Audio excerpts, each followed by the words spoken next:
Chapter 3 is about changing culture. Organizational culture is very important because in order to successfully change an organization, the change program, whatever we're doing to introduce some kind of a change, has to be acceptable to the culture. Otherwise, people will resist and not accept the change. And so sometimes we have to change culture first to change an organization. Organizational culture is defined as a system of shared values and beliefs that interact with the organization's employees, structure, and systems to produce behavioral norms. So norms are ideas about the way things should be done. So I have a couple of pictures here, and in the first picture we see people sitting around in a circle at ease. They're showing some emotion. Here it's positive. They're dressed in ways that show their individual preferences, and it's a reasonably diverse crowd in terms of, age and race and gender. Down here we have a different kind of organizational culture where it seems to be people of a similar gender and age, and we're sitting around a boardroom table and we're all looking at that guy who's probably the big fish VIP who's in charge. And people are wearing suits and ties and those conservative shades of blue and black. And so the norms for those cultures would be quite different. I would say that maybe up here there's a norm that allows people to discuss their own personal experiences or stories, and that might be seen as welcome sharing or relatable. I would imagine that down here the norm would be to just talk shop and focus on business, not show emotions, and personal sharing might be seen as unprofessional and making people uncomfortable. Those are norms, and a set of norms, a system of norms, is a culture. Culture perpetuates itself over time because people are rewarded for accepting the norms.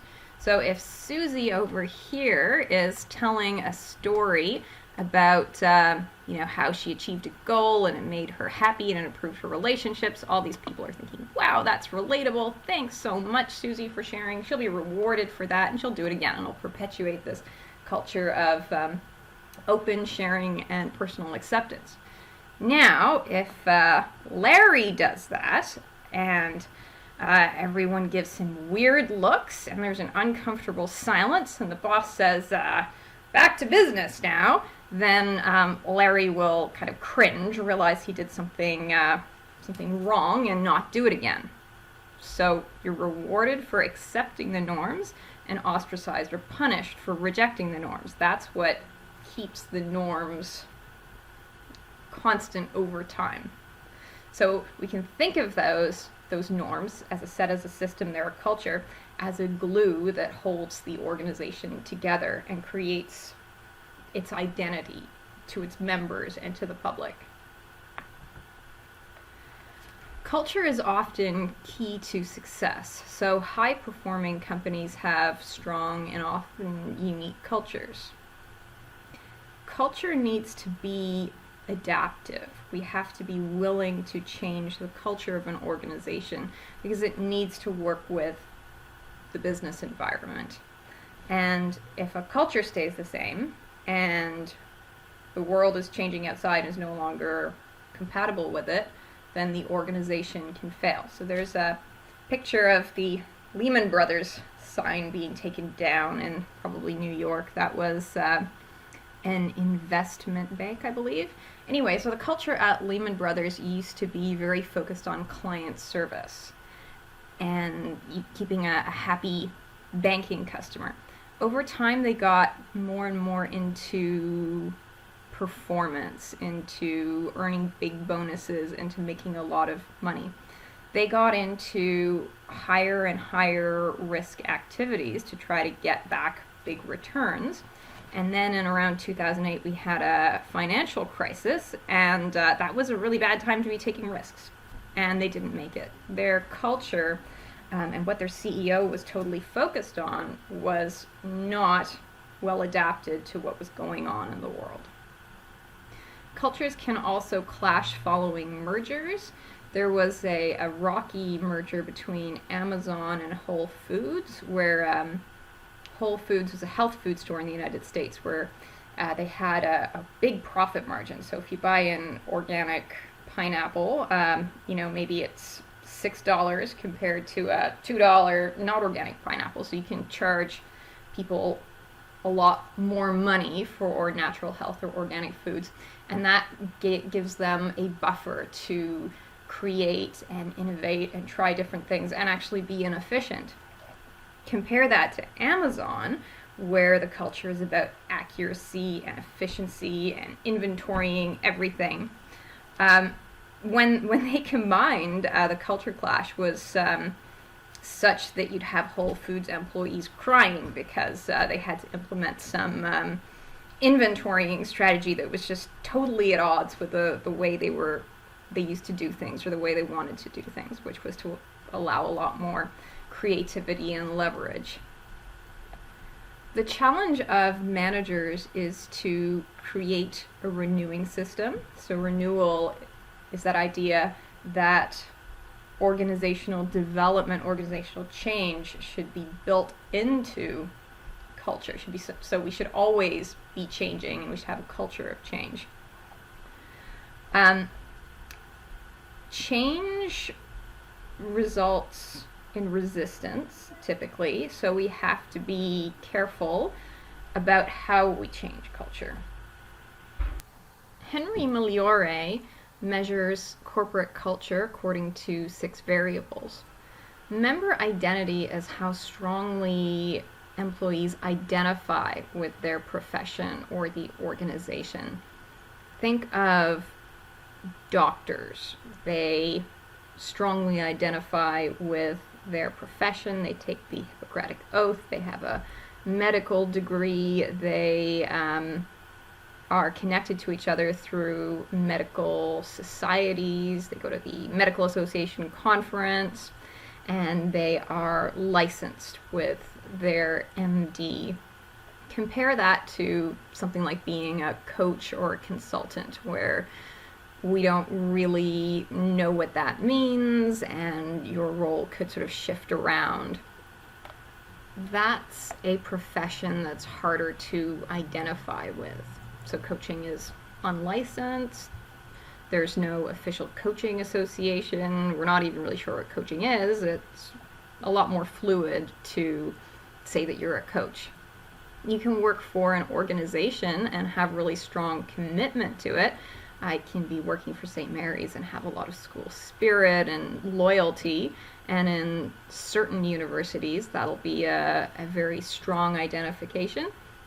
And in other organizations, let's say McDonald's, people who work for McDonald's might not have a strong identification with the organization, and they might easily leave their jobs and get another similar kind of retail job somewhere else without identifying themselves according to the organization.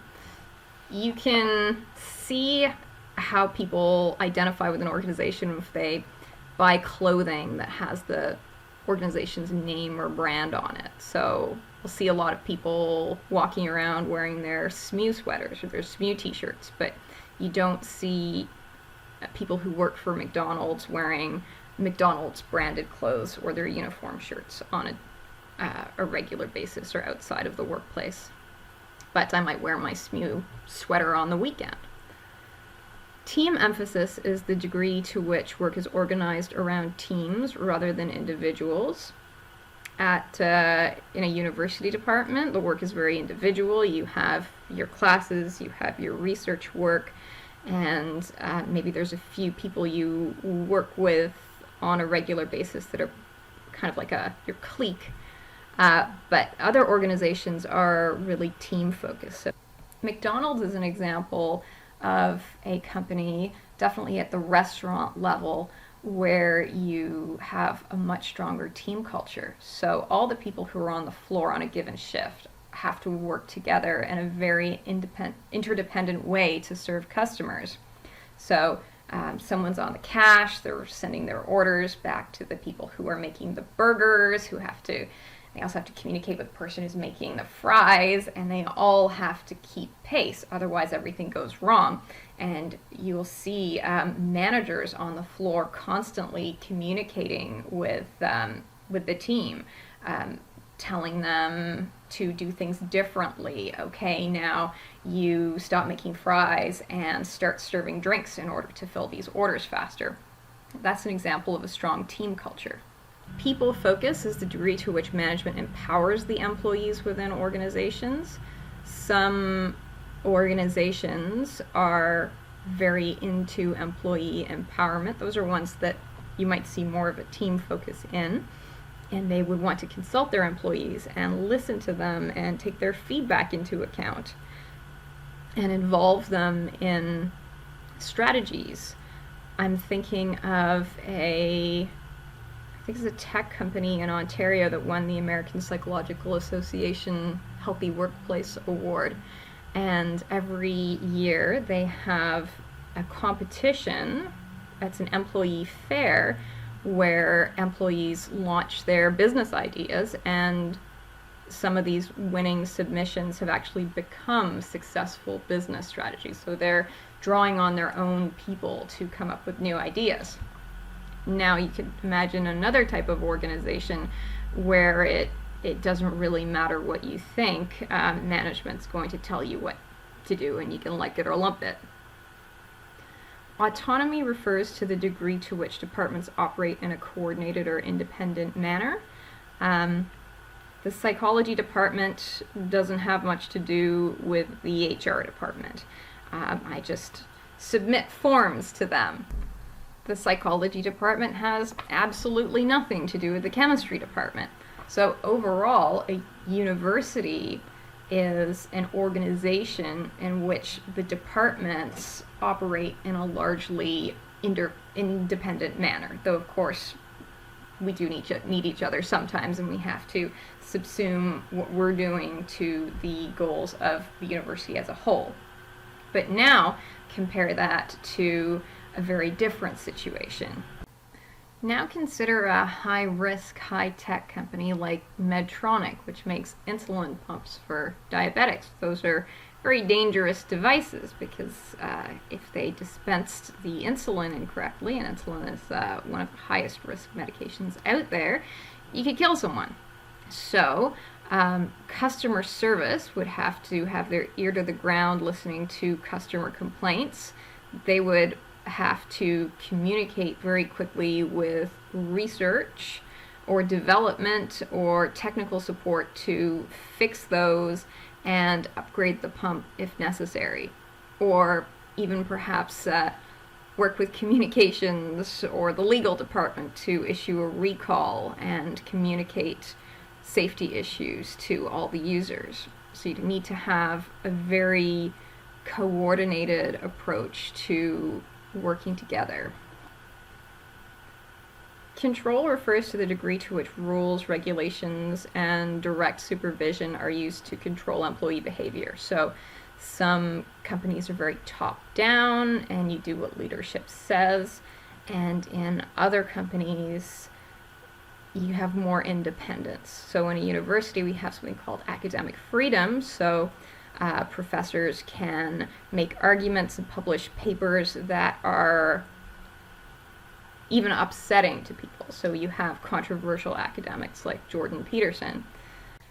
The military would be an example of a very high control organization where what you do, say, wear, how you cut your hair is all totally prescribed, and you better toe the line, or else you could be in a lot of trouble. Risk tolerance refers to the degree to which employees are encouraged to be aggressive or innovative and risk-seeking. So some organizations like to do things the same way, and they're conservative, and other organizations are ready to try new things. An example of an organization that's kind of low on risk tolerance is the public service, because what public servants do affects the whole country, and that can upset a lot of people at once. So the public service has had to create special strategies, special safe spaces or sandboxes in order for public servants to innovate and to pilot projects before rolling them out. In other organizations,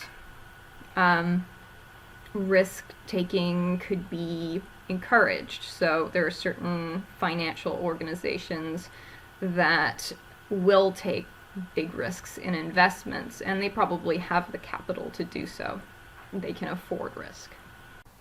Organizational culture comes from two subsystems that interact and affect each other. There's the managerial subsystem and the organizational subsystem.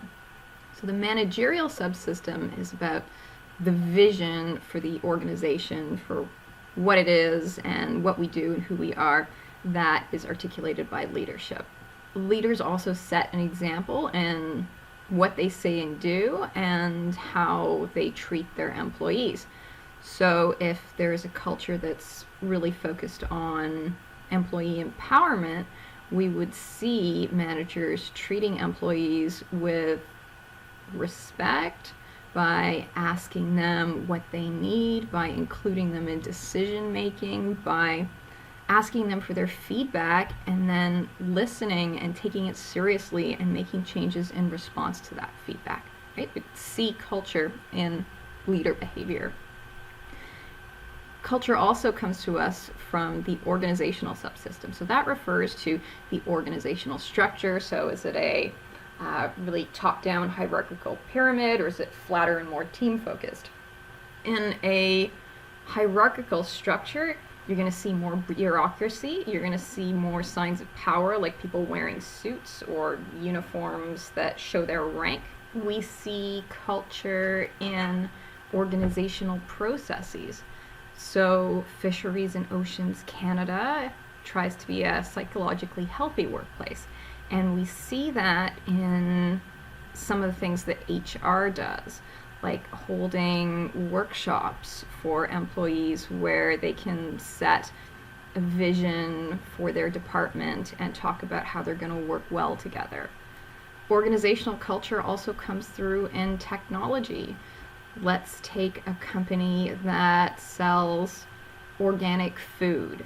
That company might have values around taking care of the earth and values around social justice, like treating farmers and farm workers well. So one of the things I noticed on the back of my organic maca powder blend was that the company officials visit the farms in Peru and they make sure that the technology they're using, that the equipment, that anything they're putting on the plants to regulate pests are all as healthy and ecologically sound as they can be, and they make sure that the children of those farmers are in school. So those are all the ways that organizational culture comes out in that particular subsystems. So the managerial and the organizational subsystems interact to form corporate culture. So organizational culture is about a set or system of shared norms. And norms, which are about how we do things, like wearing a uniform, represent values. The value there might be hierarchy and authority and power and prestige, depending on how the uniform looks. Corporate culture is reflected in shared sayings and jargons, the way we talk about things, the kind of words we use. In academia, where we have norms and values that are about learning, we might use a lot of big words. There's also shared feelings. So in a investment bank that's very conservative, we might not show our feelings. Well, the idea of what it means to be professional would involve kind of having a certain kind of face on, a certain kind of facade or veneer of being highly emotionally controlled, because we're only talking shop here and not bringing our whole selves to work. Compare that to Compare that to nurses who might be expected to show a lot of empathy and caring and kindness to people who are in pain. Notice also that there's a feedback loop. So what managers do will, through corporate culture, affect the organizational subsystems.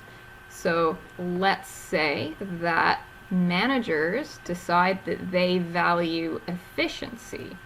So they'll say things and do things and behave in ways that shows that efficiency is really important around here. And maybe we'll make changes to roles. Perhaps we'll go through a downsizing or a layoff to become more efficient. Perhaps we will upgrade our technology to the fastest computers. The organizational subsystem can, through corporate culture, go and affect what leaders are doing and saying. So let's say that employees are stressed out and there's a lot of turnover and maybe there's some issues in the workplace like violence or harassment, and we start seeing that in corporate culture where we're seeing the expressions of stress, expressions of people being ticked off at each other, and it's affecting the work product. If managers notice that, they might have to do something about it. So maybe we will do some kind of a restructuring to create teams that work well together because we have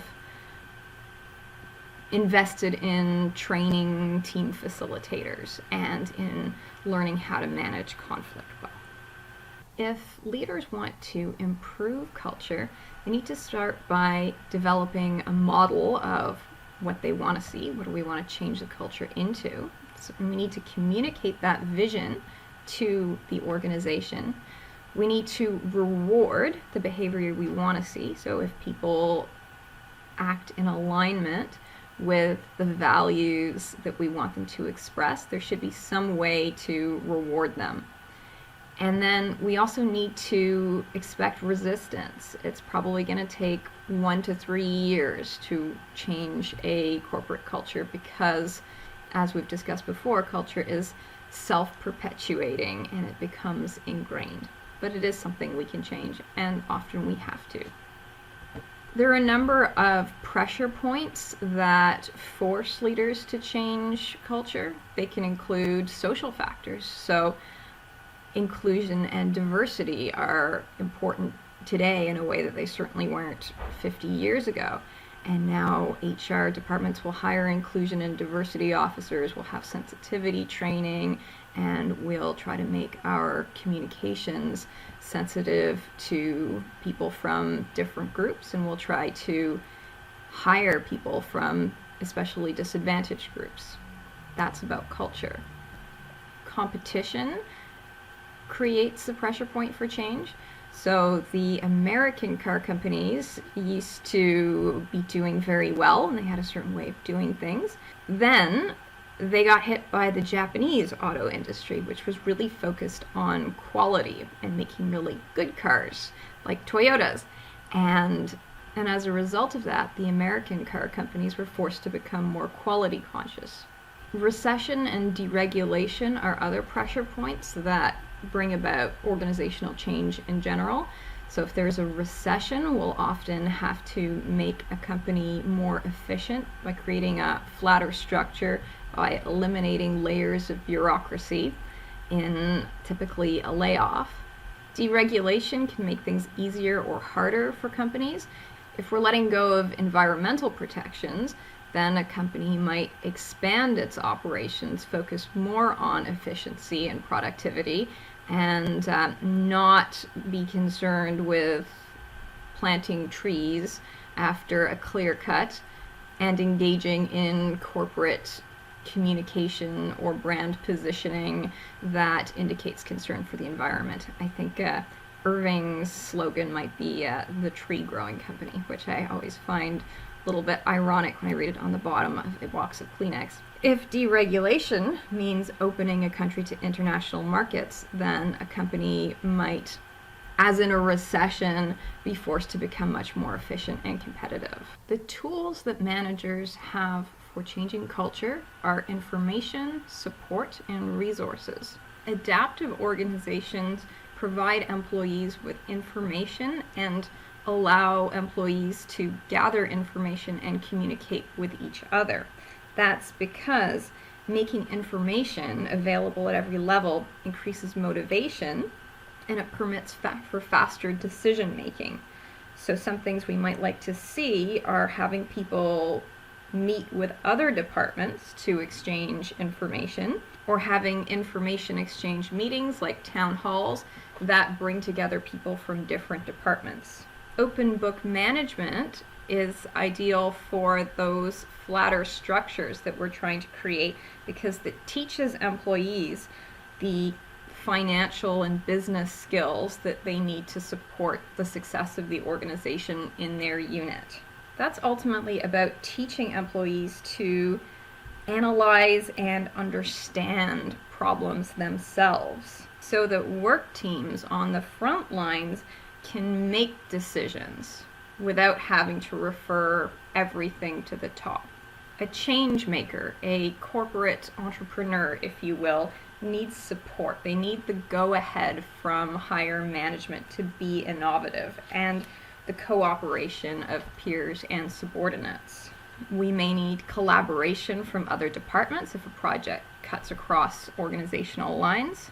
We might have training sessions to bring people together to build support for projects, to get their feedback and ideas and incorporate them. Organizations can do things to remove or address the fear of failure and provide a climate that supports people in taking risks. I've identified the government, the public service, as a risk-averse organization, because the things they do can have tremendous impacts, and we don't want them to go wrong. Public service Blueprint 2020 was about making innovation safe for public servants, and they would do things like hold innovation fairs where people could present their ideas. They'd create these safe little sandboxes to pilot test projects before rolling them out if they worked. Blueprint 2020 was about public service management supporting risk-taking in the public service in a contained way.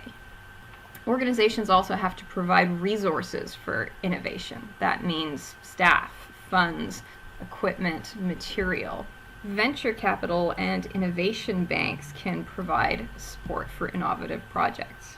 Now that we've described a high-level macro approach to organizational change and development, let's think of some of the micro issues, and that's about how ethics, values, and goals can be compatible or incompatible with an OD program.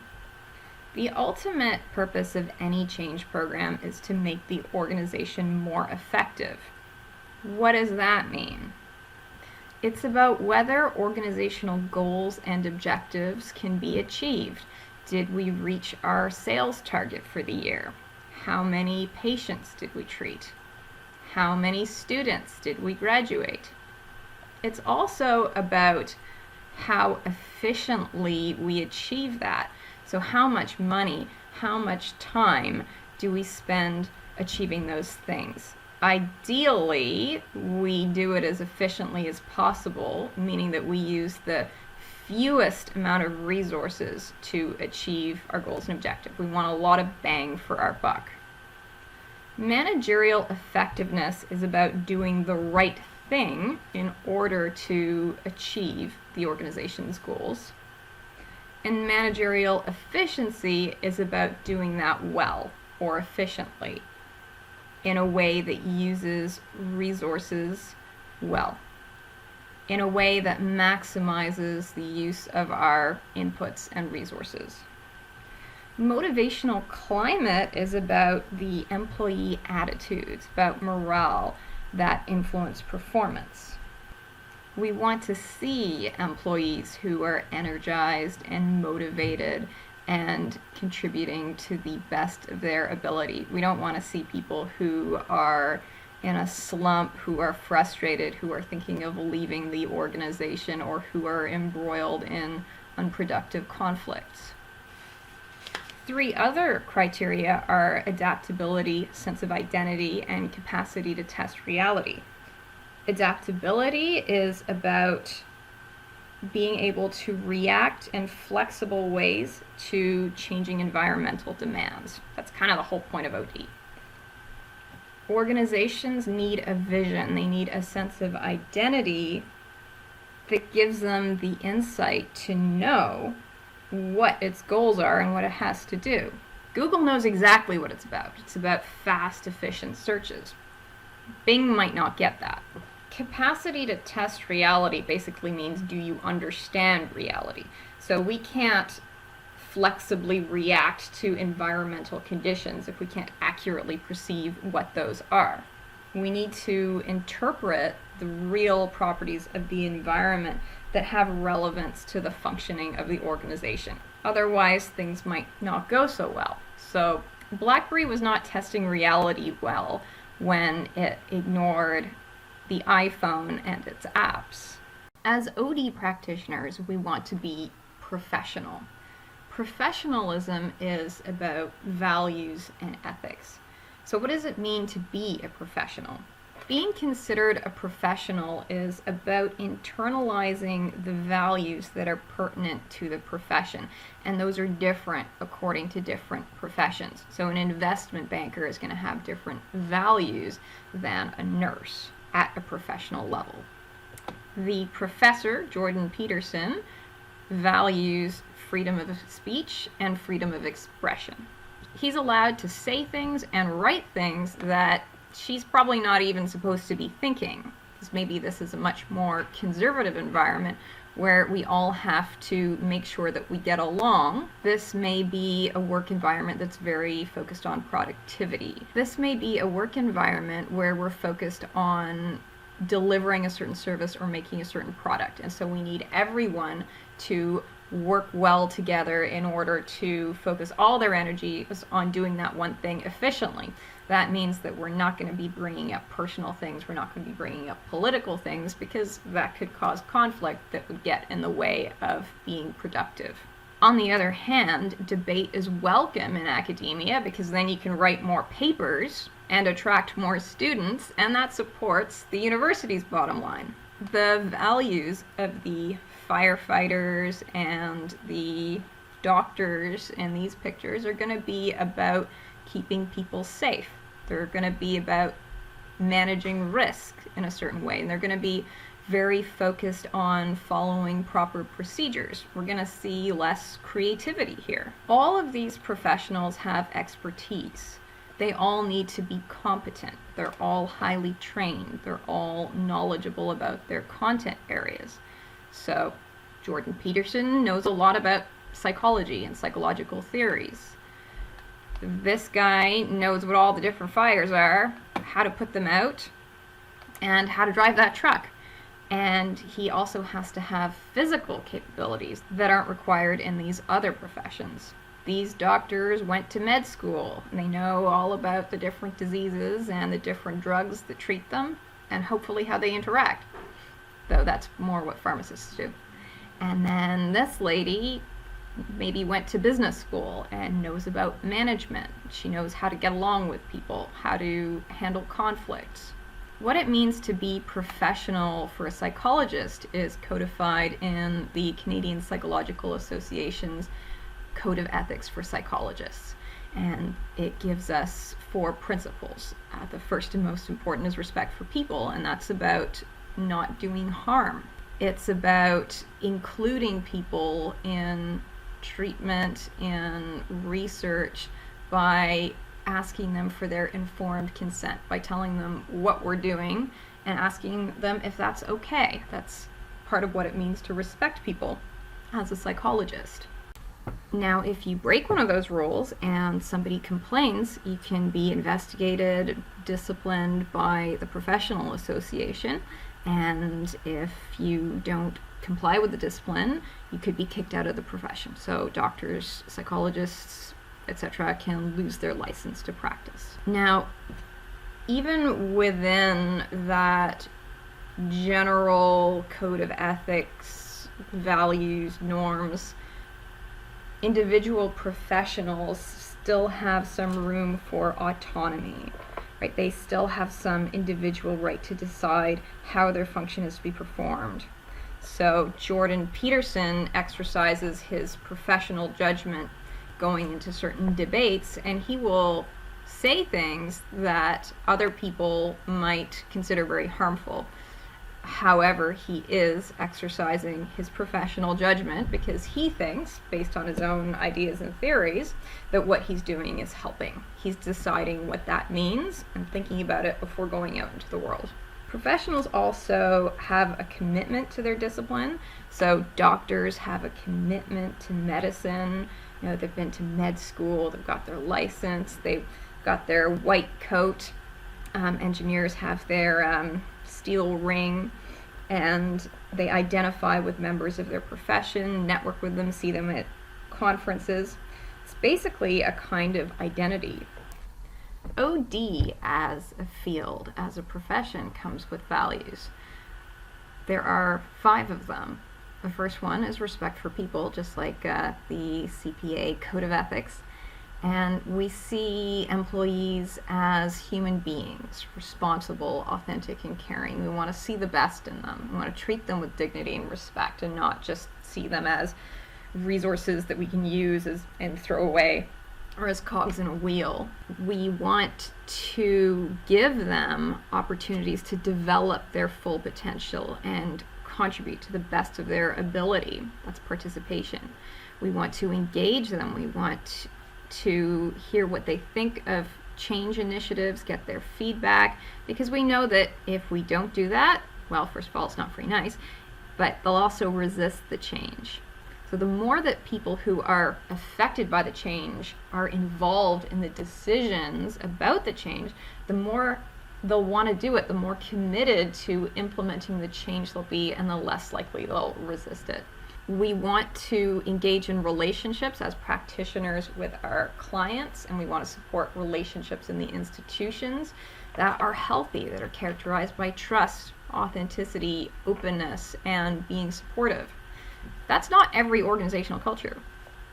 We want to provide opportunities for people to influence their work environment, to make decisions, and so we tend to prefer these flatter, more team-based organizational structures versus these super top-down, power-oriented, bureaucracy-heavy types of hierarchical organizations. We also need to discuss problems openly in order to diagnose them properly and solve them effectively. So that's confrontation. So we need to have an environment of open communications and not just sweep problems under the rug, which again is a management style that I see plenty of. We want to be able to confront issues in a respectful way and work together to solve them. The success of an OD program depends on the congruence between those OD values, those practitioner values that we just discussed, and the organization's values. They might not fit at all, and under those circumstances, things probably aren't going to work.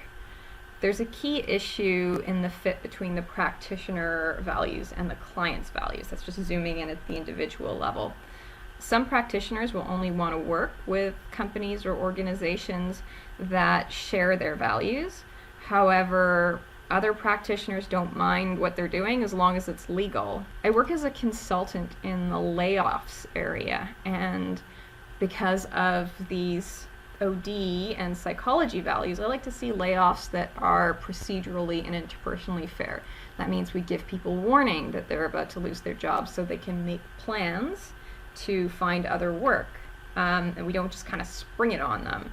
That means that when we're telling somebody that they're losing their job, we're also going to find the time to thank them for the contributions they've made and the good relationships they've had. And we're going to want to be honest about the reason for the layoff. So is it because of external factors, or is it because of performance? Now, I've noticed that certain companies, oil companies, have some layoff practices that aren't very nice. So a person who's been working there for 10 years might go to work and be called into we call it breakout room, and meet someone with a brown paper package and be asked to hand in their company phone and their company card and be escorted off the premises within about 10 minutes without any chance to say goodbye to their colleagues. Then at the next team meeting, when the person isn't there, the team leader would be telling the colleagues what just happened.